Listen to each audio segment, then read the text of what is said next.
നമസ്കാരം. Raf talk ഫുട്ബോളിലേക്ക് ഏവർക്കും സ്വാഗതം. ഫിഫ വേൾഡ് കപ്പ് ക്വാളിഫയർ മത്സരങ്ങൾക്കായിട്ടുള്ള അർജൻറ്റീനയുടെ ഒരുക്കങ്ങൾ പുരോഗമിക്കുകയാണ്. മാച്ച് ഡേ 7 അർജൻറ്റീന ചിലിയുമായിട്ട് ഏറ്റുമുട്ടുന്നത് ഈ വരുന്ന വ്യാഴാഴ്ചയാണ്. പക്ഷെ നമുക്ക് ഇന്ത്യൻ സമയം പറയുമ്പോൾ വെള്ളിയാഴ്ച പുലർച്ചെ 5:30 ആ കളി. അർജൻറ്റീനയിൽ ബ്യൂണസ് അയേഴ്സിൽ മോണമെൻ്റൽ സ്റ്റേഡിയത്തിലാണ് മത്സരം നടക്കുന്നത്. അതിനായിട്ട് അർജൻറ്റീനയുടെ സ്ക്വാഡ് ഇപ്പോൾ പരിശീലനം എസൈസ പ്രോപ്പർട്ടിയിൽ മെസ്സിയുടെ പേരിലുള്ള ക്യാമ്പിൽ അർജൻറ്റീനയുടെ ട്രെയിനിങ് ആരംഭിച്ചിട്ടുണ്ട്. അപ്പോൾ ആ ക്യാമ്പിലെ വിശേഷങ്ങളാണ് നമ്മൾ പങ്കുവെക്കുന്നത്. ശ്രദ്ധിക്കേണ്ട കാര്യം, ലിയോ മെസ്സി ഇല്ല, പരിക്കേറ്റ് അദ്ദേഹം കളിക്കളത്തിന് പുറത്താണ്. ആംഗേൽ ഡി മരിയ ഇല്ല, അദ്ദേഹം വിരമിച്ചിട്ടുണ്ട്. അപ്പോൾ നമ്മൾ വിശദമായിട്ട് കാര്യങ്ങളിലേക്ക് പോവുകയാണ്. ഇപ്പം ഓൾറെഡി ട്രെയിനിങ് ഇന്നലെ തന്നെ ആരംഭിച്ച് കഴിഞ്ഞിട്ടുണ്ട്. Emiliano Martinez, Geronimo Rulli, Valentin Carboni, Lisandro Martinez ഇവർ ഒക്കെ സ്ക്വാഡിനോടൊപ്പം ഓൾറെഡി ജോയിൻ ചെയ്ത് കഴിഞ്ഞിട്ടുണ്ട് എന്നുള്ളതാണ്. 17 താരങ്ങൾ ഇന്നലത്തെ ആഫ്റ്റർനൂണിന് ശേഷമുള്ള, അതായത് ആഫ്റ്റർനൂണിലുള്ള ട്രെയിനിങ്ങിൽ പങ്കെടുത്തിട്ടുണ്ട്. പക്ഷേ ഈ താരങ്ങൾ മാധ്യമങ്ങളോട് അങ്ങനെ സംസാരിക്കാൻ ഒന്നും നിന്നിട്ടില്ല.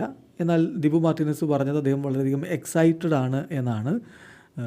പ്രത്യേകിച്ച് ഡി മരിയയ്ക്ക് ട്രിബ്യൂട്ട് കൊടുക്കുന്നതിൽ വളരെയധികം എക്സൈറ്റഡ് ആണ് എന്നുകൂടി അദ്ദേഹം പറയുന്നുണ്ട്. അതേസമയം മറ്റ് താരങ്ങൾ അവരുടേതായിട്ടുള്ള കാര്യങ്ങൾ പറയുന്നു. വാലന്റൈൻ കസ്റ്റയോനസ് ടീമിനോടൊപ്പം ജോയിൻ ചെയ്തിട്ടുണ്ട്. അദ്ദേഹം പറയുന്നു, സാമുവൽ എന്നെ വിളിച്ചിരുന്നു, വാൾട്ടർ സാമുവലിൻ്റെ കാര്യമാണ് പറയുന്നത്. അത് ഞാൻ എക്സ്പെക്റ്റ് ചെയ്തിട്ടുണ്ടായിരുന്നു, എനിക്ക് ടീമിനോടൊപ്പം വിളി വരും എന്നുള്ളത്. വളരെയധികം എൻജോയ് ചെയ്യുന്നു. ഇതുവരെ സ്കലോനിയുമായിട്ട് സംസാരിച്ചിട്ടില്ല. ഷുവർലി ഞാൻ അദ്ദേഹവുമായിട്ട് കുറച്ച് സമയം സംസാരിക്കും.